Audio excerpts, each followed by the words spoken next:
Pada saat Bapak, Ibu, atau teman-teman didiagnosis menjadi diabetes atau keluarganya didiagnosis menjadi diabetes, dokter kan tadi akan mengklasifikasikan ini masih awal, belum ada komplikasi, masih baru diketahui, atau ini sebenarnya sudah menengah ya dengan beberapa komplikasi atau bahkan sudah lanjut. Nah, biasanya pada diabetes yang masih awal, kebutuhan obatnya masih kecil ya, gula darah mudah dikendalikan.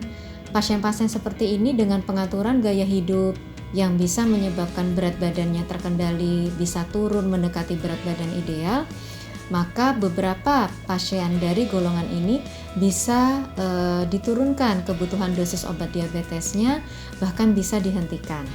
Namun meskipun sudah dihentikan, dia wajib menjaga gaya hidupnya agar berat badannya tidak naik lagi dan aktivitas fisiknya tetap berjalan. Karena pengaturan makanan, pengaturan diet, dan aktivitas fisik itu sangat membantu meningkatkan efektivitas hormon insulin. Bagaimana halnya dengan pasien yang memang sudah di stadium pertengahan atau stadium lanjut? Nah, ini biasanya pasien-pasien ini membutuhkan obat yang lebih kompleks. Jumlah obatnya tidak cukup 1 atau 2, bisa bahkan lebih. Dan ada penyakit komorbid lain yang lebih membuat kompleks terapi diabetesnya. Dan pasien-pasien seperti ini biasanya juga tidak mudah untuk menurunkan berat badan, karena biasanya kalau yang sudah stadium lanjut itu ada komplikasi yang lain, seringkali susah untuk mengoptimalkan aktivitas fisik gitu ya.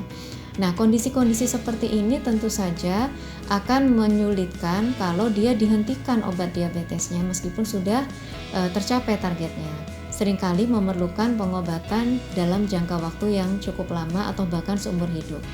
Jadi banyak faktor ya Bapak Ibu, yang paling berpengaruh adalah stadium diabetes itu sendiri dan keberhasilan pasien untuk mengubah gaya hidup sehingga bisa menjaga berat badan mendekati berat badan ideal dan menjaga aktivitas fisik.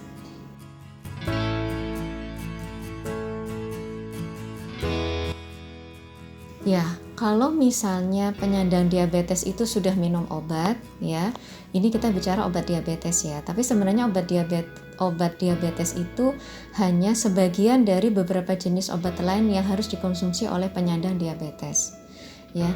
Dan pengobatan diabetes ini tadi sudah kita bahas. Kalau dia memang sudah masuk dalam stadium menengah atau lanjut, seringkali obat tidak bisa dihentikan dengan mudah. Ini sebenarnya bukan terkait dengan kecanduan obat, tapi memang fungsi hormon insulinnya sudah tidak bisa kembali lagi seperti awal, sudah terganggu. Kenapa kok hormon insulin terganggu? Mungkin karena diabetes yang sebelumnya tidak terkontrol optimal, sehingga gula darah yang tinggi, kolesterol yang tinggi, hipertensi atau tekanan darah yang tinggi akan bisa mengganggu fungsi dari sel beta pankreas sehingga kemampuannya dalam memproduksi insulin menjadi berkurang dengan cepat. Nah, jadi ketidakmampuan seseorang lepas dari obat antidiabetes bukan karena obat itu menyebabkan kecanduan, tapi karena memang fungsi sel beta pankreas dalam memproduksi insulin sudah demikian kecil sehingga kalau tidak dibantu dengan obat, hanya mengandalkan gaya hidup, maka target terapi menjadi tidak tercapai.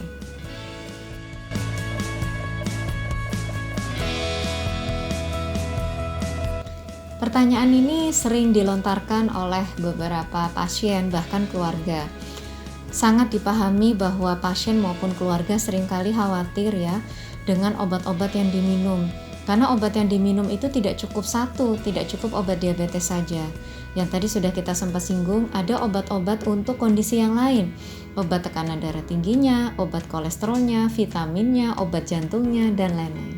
Jadi kadang-kadang pasien itu harus mengkonsumsi mendekati 10 tablet atau bahkan lebih dalam satu hari. Nah, tentu akan timbul pertanyaan, apakah obat-obatan ini tidak mengganggu fungsi ginjal? Sebenarnya obat-obatan yang sudah dikeluarkan di pasaran dan sudah di ACC oleh BP POM dan sudah diakui sebagai obat anti diabetes, maka obat itu sudah melewati serangkaian uji klinik pada manusia.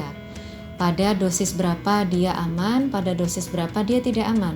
Sehingga pada saat dia dipasarkan, kita akan mendapatkan informasi yang sangat detail dosis obat ini rentangnya berapa ya. Kemudian maksimal dosisnya dia berapa, tidak boleh lebih dari berapa miligram sehari. Nah, jadi dokter akan mengikuti itu.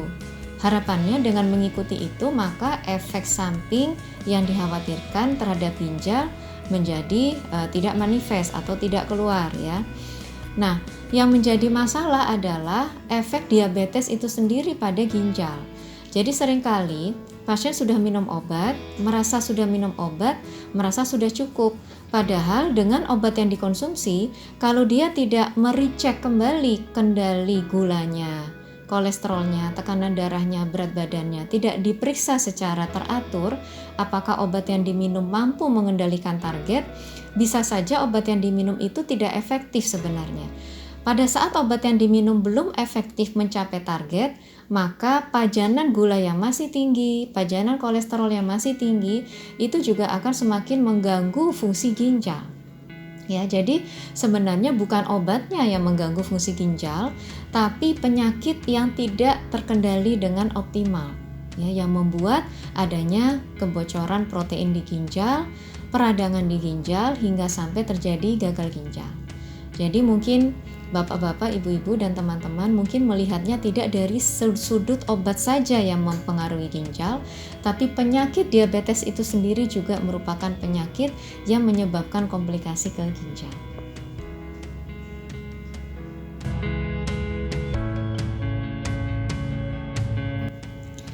Ya, kita sudah banyak membahas tadi ya, bahwa obat pasien diabetes itu bisa lebih dari satu, ya. Dan tiap obat pasti memiliki risiko interaksi antara satu dengan yang lain. Adapun obat-obat herbal, suplemen ya, atau mungkin obat yang lain tanpa sepengetahuan dokter, akan lebih baik bila dikomunikasikan dengan dokter. Karena kita tahu bahwa suplemen atau herbal itu adalah semacam penunjang saja gitu ya. Efektivitas suplemen dan herbal tersebut terhadap penyakit belum terbukti dengan uji klinis. Baru disampaikan oleh testimonial beberapa orang yang menggunakan saja. Tentu secara level evidence atau bukti klinis ini sangat lemah dibandingkan dengan obat yang sudah melewati uji klinis ya. Jadi bapak-bapak, ibu-ibu, dan teman-teman sebaiknya menjadi konsumen yang cukup cerdas. Kalau misalnya ada herbal yang menawarkan bisa mengatasi semua jenis penyakit, tentu akan timbul pertanyaan ya. Penyakit itu kan masing-masing mekanisme kerjanya beda. Apa iya satu jenis herbal bisa mengatasi semua penyakit ya? Jadi mesti bijak dalam mendengarkan berita-berita, iklan-iklan, testimoni ya. Tapi intinya adalah herbal dan suplemen itu statusnya sebagai herbal. Jadi memang mereka tidak diwajibkan melampirkan hasil uji klinik ya. Makanya pada saat mendapatkan izin BPOM adalah sebagai herbal, bukan obat. Kalau obat itu didaftarkan sebagai obat, senyawa itu didaftarkan sebagai obat, maka pihak BPOM akan meminta uji klinisnya ya. Dan uji klinis itu tidak mudah, dilakukan beberapa tahap pada sekian ribu orang, sehingga kalau obat itu sudah dinyatakan aman lewat uji klinis, insya Allah dia juga aman. Sedangkan untuk herbal, dia hanya berdasarkan testimonial dari beberapa pengguna. Jadi apakah dia cukup efektif, apakah cukup aman, kita mungkin tidak bisa mendapatkan bukti klinis yang kuat dari testimonial itu saja. Jadi bapak-bapak, ibu-ibu, tadi kita sudah banyak mendiskusikan beberapa pertanyaan yang sering dilontarkan baik oleh pasien maupun oleh keluarga pasien mengenai pengobatan atau obat diabetes oral ya. Kita masih membahas obat diabetes oral. Jadi kalau boleh kita simpulkan di sini adalah obat diabetes oral merupakan salah satu upaya yang diberikan oleh dokter untuk pasien diabetes yang belum bisa mencapai target kendali gula darahnya dengan pengaturan gaya hidup. Ya, jadi pengobatan diabetes oral ini merupakan salah satu upaya, sehingga jangan dilihat risiko efek sampingnya terlebih dahulu. Ya, efeknya sudah terbukti dapat membantu menurunkan glukosa darah. Namun pengobatan ini akan cukup aman Apabila diberikan mulai dengan dosis kecil, dilakukan pemantauan secara bertahap, dan pasien juga memiliki pola hidup gaya makan yang teratur untuk mencegah risiko efek samping. Pemantauan kontrol ke dokter secara teratur diperlukan agar dokter dapat melakukan perubahan dosis, penambahan dosis, pengurangan dosis, menambahkan obat yang berikut atau bahkan menghentikan obat yang sekarang apabila memang pasien mengalami efek samping atau kurang sesuai, tidak cocok dengan obat yang diberikan. Jangan pernah takut menganggap obat oral itu berbahaya untuk ginjal, karena sebenarnya tujuan dokter memberikan obat oral itu untuk mencegah komplikasi kronik diabetes yang salah satunya adalah ke ginjal.